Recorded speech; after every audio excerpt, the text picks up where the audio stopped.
All right, guys. I want to tell you a little bit about Ben's background, and then I'll bring him up here, and we're going to sit side by side and do some Q&A. Ben is really a phenomenal background. He got his PhD at Stanford back in the day. He worked at Google in many roles, including Checkout. He was the guy who brought a lot of the e-commerce offerings to market, worked closely with Marissa Mayer. We're going to get him some good questions about that in the Q&A.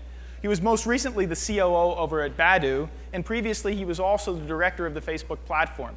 So really a guy who's worked at 3 or 4 of the most iconic companies that have been created in the past decade. So with that, I want to thank Ben. Please give him a round of applause, and we're going to do some Q&A. Thanks, Paul. Thank you, Ben.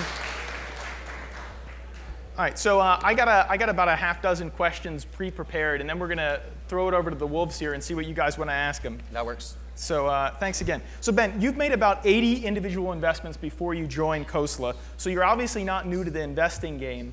But tell me a little bit about what you think is going to be most different now that investing is actually your day job versus being an operator, which is what you were for the vast majority of your career. You know, what's really interesting is that in the 6 weeks that I've been at Khosla, it's been actually a lot more of the same. Okay. The funny thing is I spent time with the team probably for about 3-4 months before joining them. And the first week that I showed up at the partner meeting, Samir said, you know, we basically got into the agenda and we were already in the middle of discussions, and Samir says, "Welcome, Ben." And then Vinod turns to me and says, "It feels like you've been here for months already." Right. And so the good thing is that at Khosla, we're actually not so much like a standard Sandhill VC. Right. And we focus on it's enabled me to do much more of the same from an angel perspective, which is one, work on really, really big problems with entrepreneurs. And the second is work with those talented entrepreneurs. Right. And we're not financial investors like other Sandhill VCs. We're much more of the venture assistance model, which I'll touch on. Yeah, great. Yeah. Well, I mean, that's actually a perfect lead-in. I mean, in many ways, Khosla was one of the first funds to embrace this now in vogue. I think other people have copied it model of, hey, let's go get operating partners because that'd be so great. But I must say, Khosla was definitely one of the funds that was a pioneer in doing new and innovative things. So tell us what's going on different. And by the way, I don't know if you know this, but BullPen's office is next door. Yeah. So we suffered through the 3 years of construction as your next door neighbor. So we bugged Vinod about that. Yeah, thank you. But anyway, I'm just saying. So tell me, what other innovative things are happening next door? Well, one of the key differences is that we think that the traditional board governance model of venture capital is broken. Right. And so we use the term venture assistance. Okay. And so there's at least four different ways that we are different than other Sandhill VCs. Okay. The first is that we are not financial investors. We focus on working on very, very big problems that impact the world. Right. And so if you look at the historical investments, we've done things in clean tech. We've done things in health. We do things in consumer, but we're really focused on technologies and entrepreneurs that are working to change the world. Right. So that's the first, which is that we're less of a financial investor as much as it's more similar to Google, for example, than it is to your traditional Sandhill VC. Right. That's the first thing. The second is that we're team-based. And instead of having a single partner that an entrepreneur works with, and that's the only touch point to the partnership, we're very much team-based. And so when you work with Khosla, you end up working with all of the partners. So you get access to Vinod for big vision thinking. You can get access to me for product and engineering. If you want go-to-market strategy, you can reach out to David. If you want distribution strategies, work with Keith. And so we're very much of a team, and we somewhat call it joking like a venture swarm rather than a venture capital partner. That's the second thing. The third thing is that we don't like the board governance model. So the board governance model where there's a venture capitalist that sits on a board and goes through a board meeting for like 6 to 8 hours, and that's the main primary touch point with entrepreneurs, we don't think that's the right interaction model. We think the right interaction model is regular check-ins with the entrepreneur, and we have these things what we call strategy reviews. So there's strategy and operational reviews that we work with the entrepreneur on the key tactics and strategies that are key to their business, and they get access to all of the partners during these reviews. And then the fourth is that so I guess one of the things that folks think about Khosla is that we like a lot of ownership in the company, but we don't want to run the company. What we prefer is a significant upside. So if you think about it, if you're an entrepreneur and you're building a great company, do you prefer to own more or less of the company? Sure. Right? And so we have some similar philosophy that if you're getting a team-based approach where there's going to be a team working with you, We'll work with you on strategy and operations. We also like to work with you and have a large percentage ownership, but we're not here to run your company. Right. Well, look, 1 and 3 go together, and we've been saying this a lot in terms of the new venture model. When you aren't just a financial investor and think about a different governance policy, that works. You aren't the former NBA who's sitting there to go watch the investment. That's not what your job is. To me, in many ways, that's the hallmark of what this new venture ecosystem is. You are there as a value-added partner who's there to actually solve a problem as opposed to watch the investment, which when we were starting our first companies, those were the only people available for us to go to. Yep, that's right. And so I looked through, last night I looked through the 80, 100 companies you've invested in, and I just picked 2 random ones out, Fab on one hand and Palantir on the other. Couldn't be 2 more different business models, couldn't be 2 more different go-to-markets, couldn't be 2 more different things in one's consumer and one's enterprise. So tell me about that dichotomy, because obviously when you're thinking about an enterprise company versus thinking about a consumer company, what does the thought process look like to say compare why those 2 investments are both interesting? Well, those 2 are actually very similar in 2 different ways. Okay. The first is that they have great founders. So Jason at Fab and Alex at Palantir, they're both extraordinary founders. And so they're extremely bright, they're able to hire, they're able to recruit, they're able to evangelize, get customers, so on and so forth. And so that's one of the hallmarks that I look for as an angel investor and that we also look for at Khosla.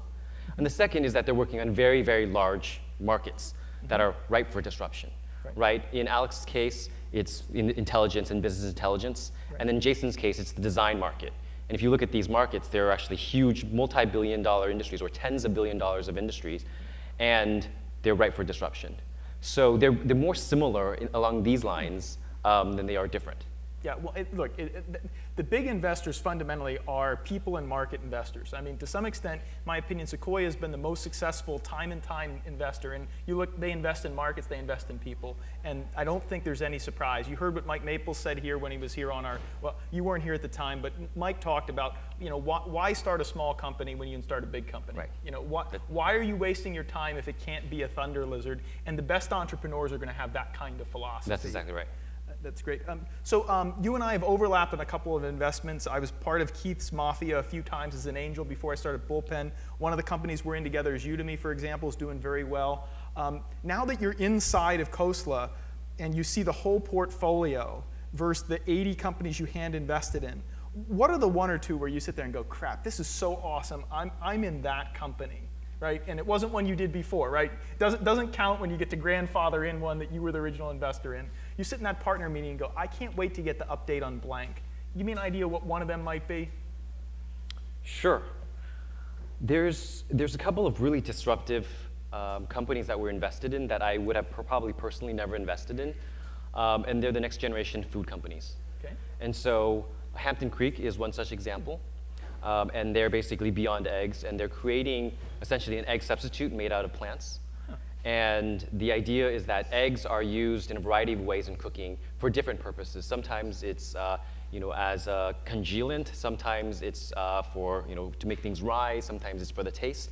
And so they're basically trying to figure out all the different chemical properties associated with eggs and reproduce it using plants. Huh. And so I think that's a huge sort of disruptive play.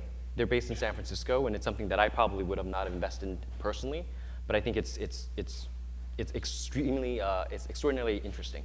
Yeah, that's great. That's great. So the subhead of this conference has been the Series A crunch is on, and obviously you're a stage agnostic fund, and you want to have a lot of ownership across the whole chain. Yep. But there's no question there's this imbalance between the number of guys who can get 500 grand and the number of people who can get 5 million. So what is either your philosophy, the fund's philosophy about what that means in terms of opportunities as the Series A kind of goalposts get moved further and further back? I'm not sure that it's fair to say that the Series A goalposts get moved further back. Okay. I think it's fair to say, though, that great teams working on large markets that have demonstrated traction or have a clear plan to achieve traction still get funded. Yep. And I think, so I've been investing personally for the last 4 years, and then as a VC or as a venture assistant for the last 5-6 weeks.